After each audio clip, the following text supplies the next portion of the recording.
Teleamazonas presenta 24 horas con María Gracia Costa y María Isabel Carminiani. Amigos, muy buenas tardes, bienvenidos. Atención, un hundimiento de tierra provoca la rotura del oleoducto transecuatoriano, del oleoducto de crudos pesados y del poliducto.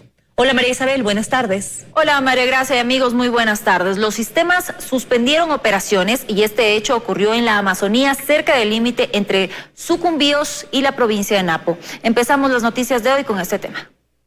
Provocado por el hundimiento de tierra, así quedaron las tuberías que transportan el petróleo en el país. Petroecuador suspendió las operaciones del sistema de oleoducto transecuatoriano y poliducto debido a la rotura del SOTE, OCP y poliducto en la zona de la cascada San Rafael en el límite provincial de Napo y Sucumbíos. Según el comunicado de Petroecuador, también desplazaron técnicos de la empresa hacia la zona para iniciar trabajos de reparación.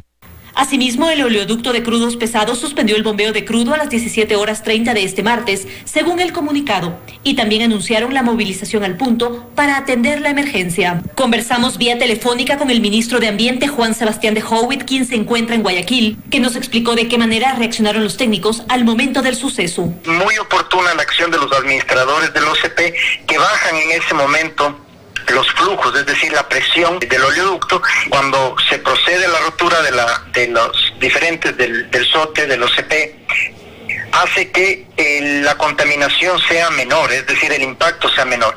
En este momento lo que estamos haciendo con las autoridades y con las diferentes instituciones es hacer una evaluación técnica.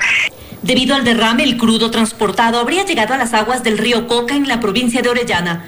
Por esto, la alcaldía envió un comunicado informando que se suspendió la captación de agua del río Coca. Desde las 21 horas del martes, las autoridades tienen previsto realizar un sobrevuelo, como lo explica de Howitt, para medir el impacto ambiental que ha tenido esta calamidad en el SOTE y en el OCP. Una de las acciones que estamos tomando es justamente comparar, hacer una medición de la contaminación hoy por hoy del agua con mediciones anteriores para poder hacer así la evaluación. Mediante un comunicado, el Ministerio de Energía y Recursos Naturales No Renovables ratificó que el gobierno garantiza el abastecimiento de derivados y exportaciones de petróleo. Aseguran que existe stock suficiente para cubrir el mercado interno debido a la baja demanda. La capacidad de transporte del SOTE es de 360,000 barriles de crudo por día hacia Esmeraldas. Solo el lunes el SOTE bombeó alrededor de 340,000 barriles y el OCP 173,000, según el Ministerio de Energía y Recursos Naturales No Renovables. En Quito, María Gracia Costa, 24 horas.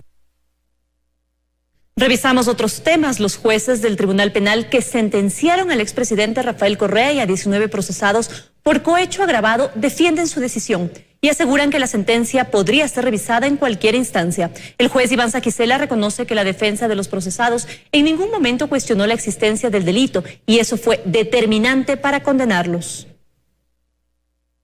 Es concretamente actuar en pandilla, es decir, entre varias personas, lo cual sin duda está probado. De esta forma, el juez nacional Iván Saquicela sostiene que la sentencia resuelta unánimemente por el tribunal que integra en contra de 20 procesados por corrupción en el gobierno de Rafael Correa es contundente y clara. Tras casi un mes de deliberación, Saquicela dice que junto a los jueces están convencidos de la existencia del delito y la responsabilidad de los involucrados. Para ellos, en la estructura estaban claros los papeles y el propósito. Es decir, que empresarios privados entregaban sobornos a cambio de contratación pública. Esa es la tesis. Relata lo que se vivió durante la audiencia de juicio. Abogados defensores incidentando en la sala, cuestionando procedimientos, actitudes y reacciones, mas no negando que había delito. Ni siquiera llegaron a discutir la existencia de la infracción. Con esas pruebas, decir que no existe el delito sería realmente dejar en la impunidad.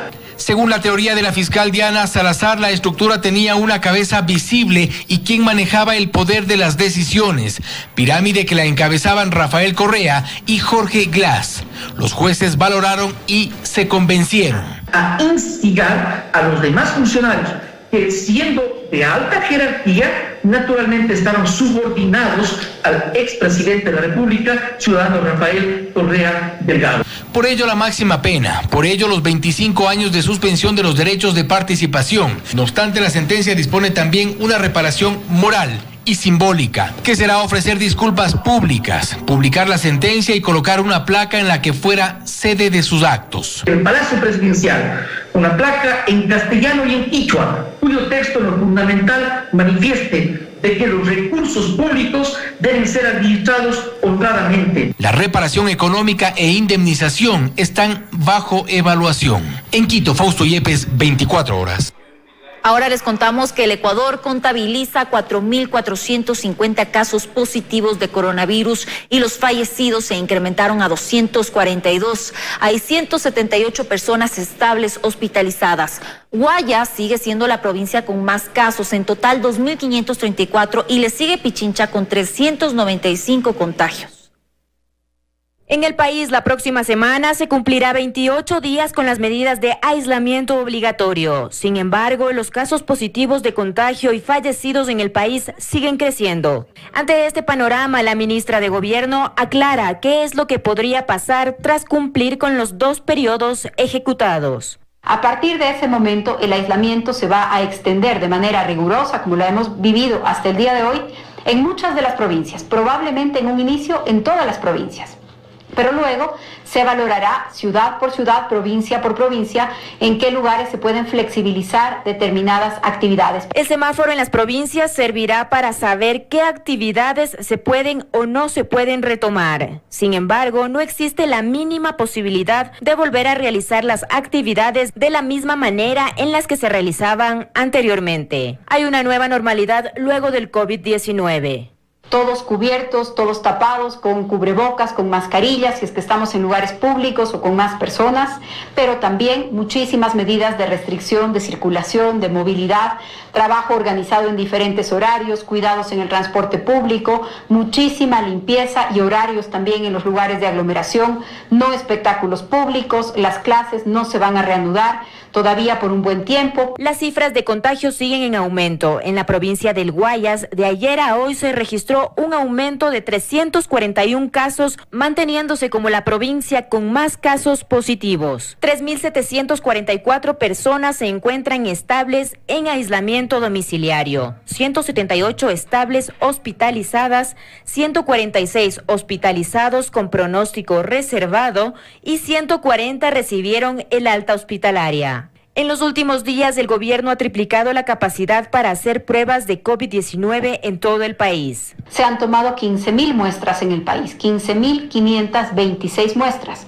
El momento en el que esos resultados se procesen con mayor velocidad, que es lo que esperamos para las próximas horas, vamos a tener en una sola ocasión o en un solo día miles de resultados. Sería un error reportar esos resultados en ese día y no hacerlo según el día del contagio. Por eso, además, con esa información exacta, se está elaborando una curva sobre la evolución de los contagios. Hasta ayer se registraba la cantidad de contagios y el número de casos positivos se incrementaba en el día en el que el resultado se reportaba al Ministerio de Salud. Hoy se ha corregido ese dato. En Quito, Carla Cerón, 24 horas.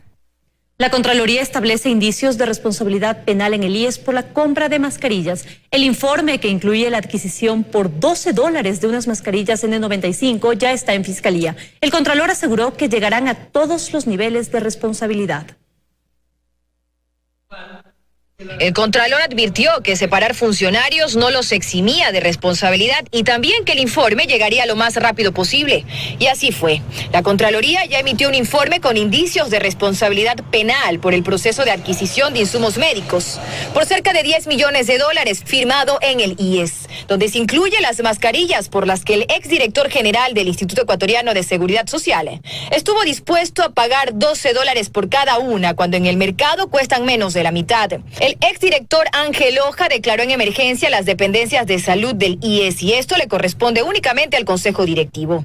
Además, suscribió la orden de compra por $9,4 millones, pero el nivel de su cargo solo le permite autorizar compras hasta $7 millones. Según el informe, el Consejo Directivo no estuvo advertido de esto. Además, Otra información importante. En el sistema de contratación pública existen 10.000 proveedores con capacidad para cumplir con la contratación, pero se la adjudicó al Mantopsa, una empresa inscrita para la venta de alimentos y bebidas, constituida en el 2000 con $800, manteniéndose inactiva desde septiembre del 2019. Y algo más, también grave. Las otras empresas invitadas estaban vinculadas al Mantopsa. Comparten el mismo número telefónico convencional, dice el informe, y hay vínculos entre sus accionistas. Por ejemplo, consta en la empresa Proyectos Sociales Prosostenible S.A. y Taxperson S.A. Según el informe, por las mascarillas N95 en el IES estaban dispuestos a pagar 400% más que el precio real de mercado. Las pantallas faciales tienen un precio de 23 centavos y fueron cotizadas en $21.53 cada una. Sin embargo, según el informe del IES, esta es la mejor propuesta. Las responsabilidades caerían en contra del exdirector general del IES, en contra de la exdirectora de Servicio Corporativo y de la subdirectora nacional de Contratación Pública. Este informe ya consta en la Fiscalía. Dayana Monroy, 24 horas. Poco a poco se normaliza el levantamiento de cadáveres en las calles y domicilios de Guayaquil. Sin embargo, la situación sigue siendo crítica en hospitales donde familiares aseguran que llevan semanas pidiendo información sobre sus seres queridos. Dayana Monroy informa. Hay familiares que han esperado y que continúan esperando. Llevan ya 13 días esperando que le regresen el cuerpo de su ser querido que ha fallecido en el hospital del Guasmo. Algunos han decidido equiparse e ingresar a las morgues de este hospital para intentar buscar el cuerpo de su ser querido. Es la información que nos dan desde aquí los familiares. Algunos de ellos aseguran que ya tienen el féretro y que ya han hecho todos los requisitos necesarios, pero que falta el cuerpo de su familiar para por fin poder ellos también ir a descansar. Y nosotros estamos en ese ir y venir, ahí tenemos ahorita un familiar que hemos, como quien dice, a la brava, para que nos escuchen, para que entre adentro la persona para ver si en realidad está el cadáver ahí. Fue precisamente en este mismo hospital donde existieron denuncias de que un funcionario estaba cobrando para entregar los cadáveres. El ministro de Salud en cadena nacional ayer aseguró que esta persona ya fue separada y que incluso se iniciaron acciones legales y penales también en contra de este funcionario. Quien encabeza el trabajo de tarea conjunta ha dicho que hasta el momento en lo que corresponde a Guayas se han hecho 1.400 levantamientos, pero también fue claro al decir que no se está tomando en cuenta el trabajo de las funerarias y tampoco el trabajo de los hospitales y de las clínicas privadas, por lo que asegura que esta cifra incluso superaría los 2.000 fallecidos. Nosotros vamos a continuar en este punto de la ciudad recogiendo la información que nos dan los familiares que en algunos casos llevan esperando hasta 13 días para que les devuelvan el cuerpo de su ser querido y no tienen respuesta hasta el momento. En Guayaquil, familiares aseguran que los valores de tanques de oxígeno se han duplicado en la actualidad. Antes se los conseguía en $300, ahora cuestan hasta $800. Ante esto, varias empresas ofrecen recargar los tanques. Subiendo un tanque de oxígeno a su camioneta luego de recargarlo, encontramos a Felipe Díaz en las calles 35 entre Argentina y Portete en el suroeste de Guayaquil. Por este servicio pagó $30. Lo mismo esta otra familia que nos cuenta. Entre rifas, bingos y demás pudieron recolectar $700 para comprarlo. Muy complicado estar buscando de un día para otro, ir a varios lugares a conseguir el oxígeno. Y es que estos cilindros representan para muchos la vida. Súper difícil. Por eso no les importa hacer fila, en la espera que desespera con tal de salvar la vida de los suyos, que enfrentan la batalla contra el coronavirus en casa. Hacer todo el sacrificio, hacer cola, columna y todo. Muchos dejan recargando sus tanques de oxígeno un día antes y los retiran al día siguiente. Incluso nos cuentan que durante la semana hay quienes lo recargan 3 o 4 veces. O sea, vienes hoy día con el tanque, tienes que hacer cola para que más o menos te lo cojan 7, 8 de la noche y después te lo entregan hoy. El tanque grande, 30. El tanque grande y el tanque pequeño. $10 el tanque pequeño. Conseguir tanques de oxígeno en Guayaquil se ha convertido en una tarea bastante difícil. En redes sociales aparecen publicaciones donde los venden, pero luego no contestan los teléfonos. Y al llegar a las direcciones, los locales están cerrados. Antes de la emergencia sanitaria, un tanque de oxígeno costaba entre $250 hasta $300. Ahora el valor va desde los $700 hasta $850. La prioridad siguen siendo los hospitales. La nacional se está activando para poder producir este tipo de demanda, para poder responder a esta demanda. Pero la demanda de quienes necesitan comprar y recargar se ve reflejada en varios puntos de la urbe. Catalina García, 24 horas. Aquí hacemos una pequeña pausa comercial, pero antes veamos cómo se encuentra la capital ya a pocos minutos de que comience a regir el toque de queda. Miren ustedes esta imagen desde el aire. Ya estamos de regreso para informarles que en Guayaquil varios conductores están haciendo un mal uso de los salvoconductos para poder realizar carreras o fingen ir a emergencias para evitar ser sancionados. La Autoridad de Tránsito Municipal ha multado a centenares de personas por infringir la medida.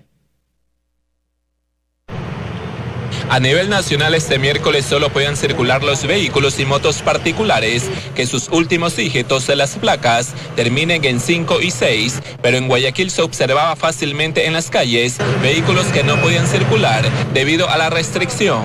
Las inspecciones son claras. Somos médicos, tenemos que circular con una credencial. La restricción vehicular también es para los taxis amarillos. Algunos de ellos trabajaron como cualquier día. El taxista solo puede circular cuando la placa lo determina. La Autoridad de Tránsito Municipal, mediante el monitoreo de las cámaras, ha descubierto que ciertos conductores hacen mal uso de los salvoconductos para trabajar haciendo carreras y otros fingen emergencias para circular sin ser sancionados.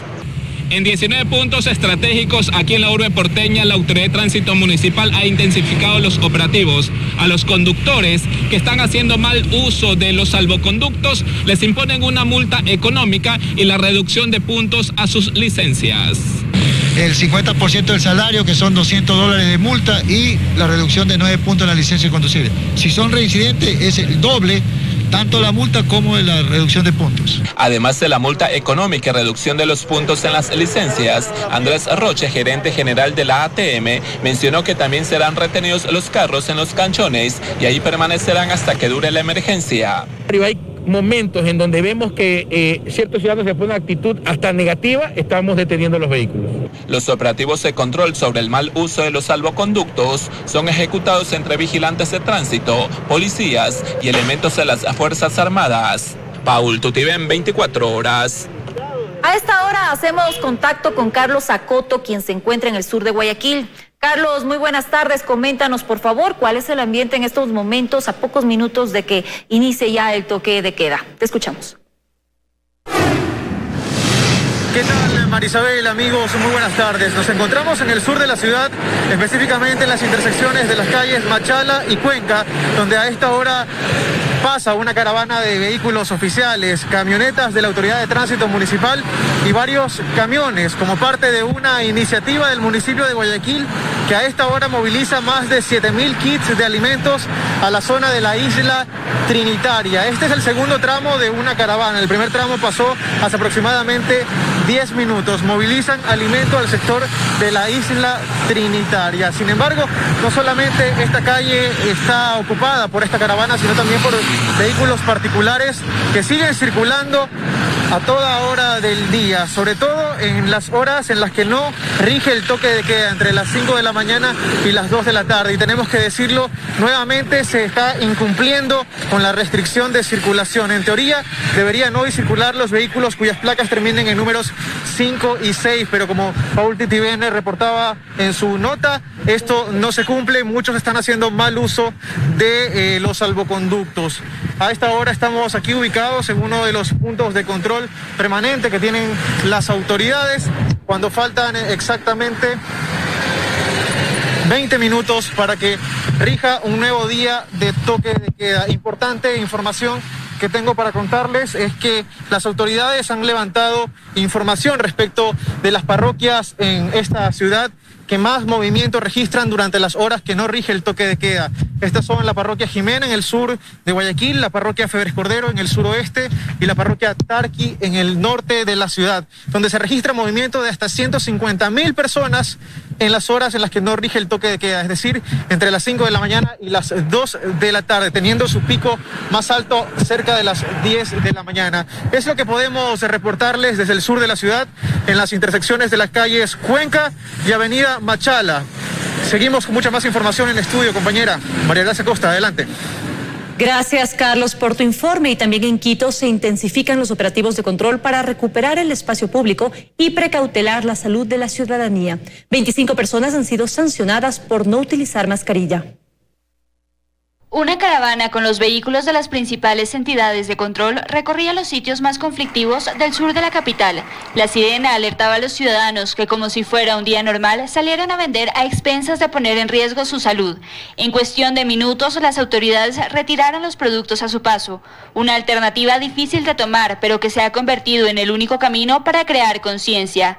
Los ciudadanos respondieron con violencia. Y si es necesario retirar los productos, vamos a retirar los productos. Si es necesario también dentro del control que nosotros realizamos en cuanto a la movilidad, de retener vehículos, vamos a retener vehículos. Es el momento ya de que ejercer autoridad. Operativos como este se realizan desde las 3 de la mañana para recuperar el espacio público en la ciudad e ir evacuando los sitios que se podrían convertir en focos de contagio. Se realiza un control exhaustivo de todas las medidas de seguridad, entre ellas el uso de la mascarilla. Se han sancionado a 25 personas en un operativo que se vino realizando en este momento en el sector del Camal. La sanción para aquellos que no cumplan esta norma es de $100. Para los reincidentes, la multa asciende a 200. De esta forma se intensifican los operativos para recuperar el espacio público en la capital y precautelar la salud de los ciudadanos ante la pandemia de COVID-19. Al momento se han logrado cerrar más de 300 locales que no tenían permitido operar. Hemos visto que en gran cantidad hay peluquerías, hay lavadoras de carros, hay ferreterías. Ayer justamente yo clausuré una de venta de llantas, que eso sabemos que no es algo de primera necesidad. A pesar de las labores que ejecutan las autoridades, la única forma de evitar la propagación de este virus y ganar esta batalla es tomar conciencia y permanecer en casa. En Quito, Daniela Valencia, 24 horas. El COE Nacional dispuso que los municipios creen ordenanzas para exigir el uso obligatorio de mascarillas en espacios públicos. Quito dispuso una multa de hasta $200, mientras que en Santo Domingo la sanción alcanza los $120. En Guayaquil sigue el análisis de las medidas. En Guayaquil es fácil encontrar a personas que transitan sin mascarillas, desde vendedores ambulantes, quienes cuidan carros y ciudadanos comunes. La gente desobediente, la que no usa la mascarilla, va llevando todo contagio a su casa. El Comité de Operaciones de Emergencia Nacional dictaminó este lunes 6 de abril una nueva resolución para contener el COVID-19. De acuerdo a lo emitido, cada municipio debe impulsar una ordenanza de uso obligatorio de mascarillas para circular en espacios públicos. El alcalde de Quito informó que se ha emitido mediante una resolución sancionar con multa económica a quien no use mascarillas en la calle. Y hay sanciones por el no uso de la mascarilla, $100 la primera vez y $200 la reincidencia. El Consejo Municipal de Santo Domingo resolvió la obligatoriedad del uso de mascarillas en el cantón, acogiendo el pedido del COE Nacional. Los infractores tendrán multas de hasta $120. Estamos queriendo terminar pronto con esta pandemia, entonces yo creo que todos debemos colaborar.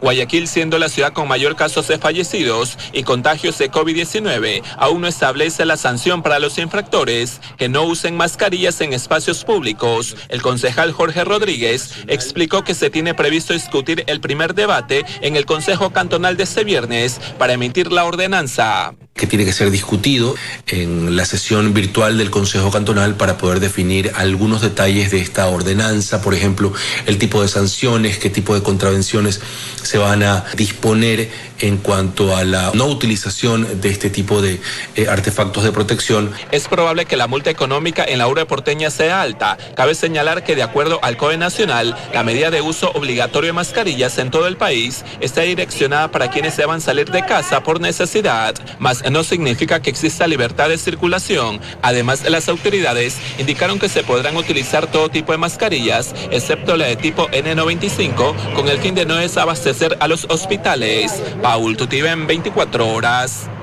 La primera fase de la remodelada exmaternidad Enrique Sotomayor de Guayaquil recibió a sus primeros pacientes con patologías diferentes al COVID-19. Además, varios médicos empezaron a alojarse en un hotel que funciona como albergue. Sin embargo, otros 3 espacios dispuestos por el municipio y gobernación aún no son utilizados. Este miércoles llegaron los primeros médicos a las instalaciones de la ex maternidad Enrique Sotomayor, cuyo edificio fue readecuado por el municipio de Guayaquil para que ahí se atiendan a pacientes con enfermedades diferentes al COVID-19 y con esto descongestionar varios hospitales. Ya en manos del Ministerio de Salud, en una primera fase se derivaron 20 pacientes que necesitan estar bajo observación. Ahora ya se encuentra lista, lo que están haciendo ahorita es esperando el personal médico del ministerio para que le dé la inducción de capacitación a los nuevos enfermeros y doctores que van a comenzar a atender aquí en el centro. Afuera un grupo de personas reclamaban que no había atención. A mí me quedó quedarme aquí porque trabajo en el terminal y mi hijo no tiene medicina. Que nos van a dar medicina, que vengan porque van a atender al público y solamente van a venir todos los que vienen de hospital. No están atendiendo todavía. El señor guardia me acaba de decir que no están atendiendo todavía. Hemos solicitado una entrevista al coordinador zonal del Ministerio de Salud. Estamos a la espera de una respuesta. Sin embargo, vía telefónica nos han confirmado que en este espacio no se atienden emergencias. Esos casos pueden ir a casas de salud como el Hospital Guayaquil, el Francisco de Casa Bustamante, el Mariana de Jesús y los centros nivel 1. Otro de los espacios gestionados por el municipio de Guayaquil y la empresa privada es este hotel en el norte de la ciudad, con capacidad para alojar a 30 médicos que no deseen volver a casa después de su jornada de trabajo. La organización es coordinada por el Colegio de Médicos. Junto con el municipio, el Colegio de Médicos y la empresa privada hemos podido obtener la ayuda del hotel para poder ubicar a 30 profesionales de la salud, de esta forma evitar el contagio de los familiares de ellos. Sin embargo, otros espacios como el Coliseo del Parque Samanes, donde la gobernación instaló 250 camas, aún no hay ocupantes. El proyecto está ya en manos del Ministerio de Salud Pública. Además, aún está pendiente la utilización del centro de convenciones, donde el municipio instalará 130 camas a disposición del Ministerio de Salud y otras 95 en la Ciudadela Deportiva Carlos Pérez Perazo para alojar a médicos. En Guayaquil, Carlos Acoto, 24 horas. Ya estamos de regreso con más información y les contamos que entre enero y marzo de este año 4.355 personas han solicitado el seguro de desempleo. Hay un ligero incremento en comparación al año anterior. El representante de los trabajadores considera preocupante la situación laboral por la emergencia sanitaria. Quienes pierdan su empleo durante la crisis sanitaria tienen la opción del seguro de desempleo. Enero, febrero y marzo del año 2019 atendimos a 3.491 beneficiarios.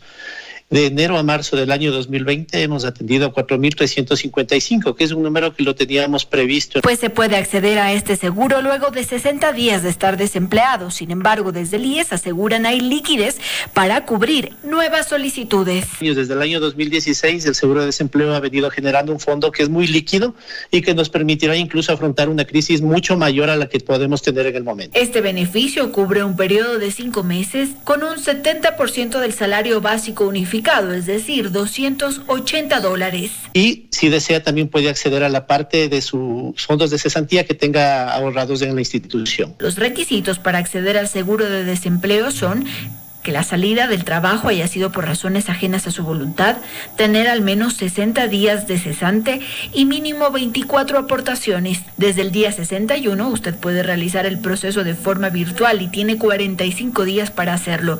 Si bien esta es una ayuda para quienes perdieron su trabajo, las cifras preocupan a los representantes de los trabajadores por los despidos en épocas de crisis. En el sector privado, las trabajadoras remuneradas del lugar se las está despidiendo, de alguna manera se las obliga a estar en los domicilios de ciertos empleadores. Consideran que se debe realizar las reformas laborales para evitar estos despidos. Para dotar al Ministerio de Trabajo de un poder coercitivo que pueda entrar a las fábricas, que pueda ver las condiciones de salud que viven los trabajadores. En Quito, Andrea Samaniego, 24 horas. Cerca de 200 millones de empleos en todo el mundo destruirá la pandemia del coronavirus, según un informe de la Organización Internacional del Trabajo. En Ecuador, el 70% de la actividad económica está paralizada, lo que provoca pérdidas diarias de $350 millones. Es un hecho, 4 de cada 5 trabajadores en el mundo debió parar o reducir su jornada laboral a causa del COVID-19.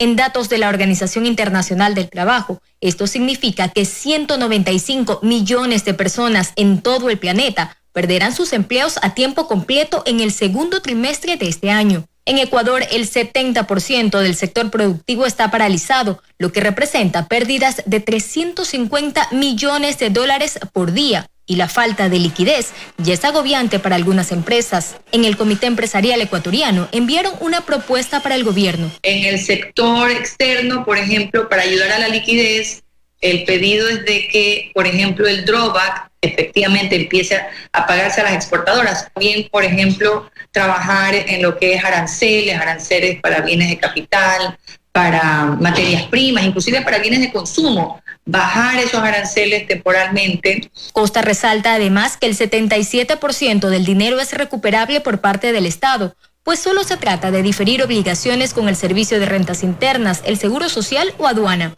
Y el resto del 23% ya pues sería sacrificio fiscal. Estamos hablando de alrededor de 4 puntos del PIB.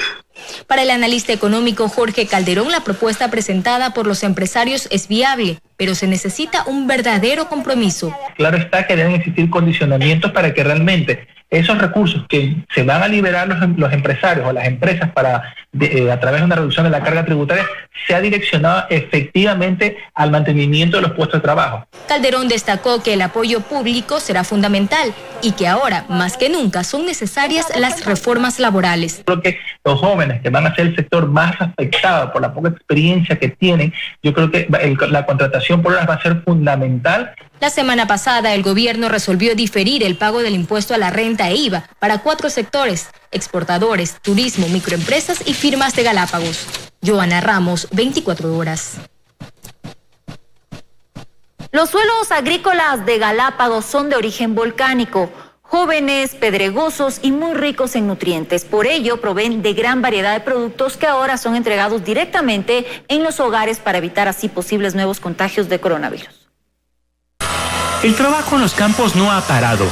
Ganaderos y agricultores redoblan esfuerzos para proveer de alimentos sanos, frescos y naturales a los galapagueños. Nos dedicamos a los productos agrícolas como tenemos verde, yuca, aguacates, naranjas, guineo, en fin, se siembra de todo porque realmente las tierras son muy productivas.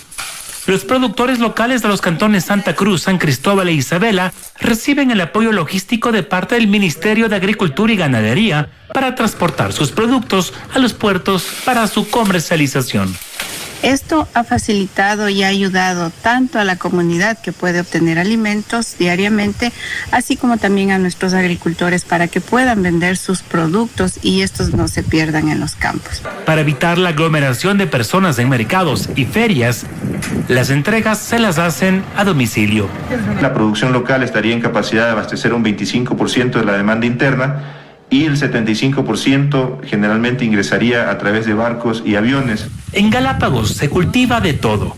La tierra generosa ofrece variedad de frutas, hortalizas y verduras, así como carne de bovinos de alta calidad, a más de lácteos y sus derivados. Todo natural. Eso es lo hermoso y lo bello que me mantengo yo al ver esta tierra. Y por eso es que me encanta sembrar. Esta es otra de las formas como los galapagueños enfrentan la emergencia sanitaria por el COVID-19. Diego Añasco La Lama, 24 horas.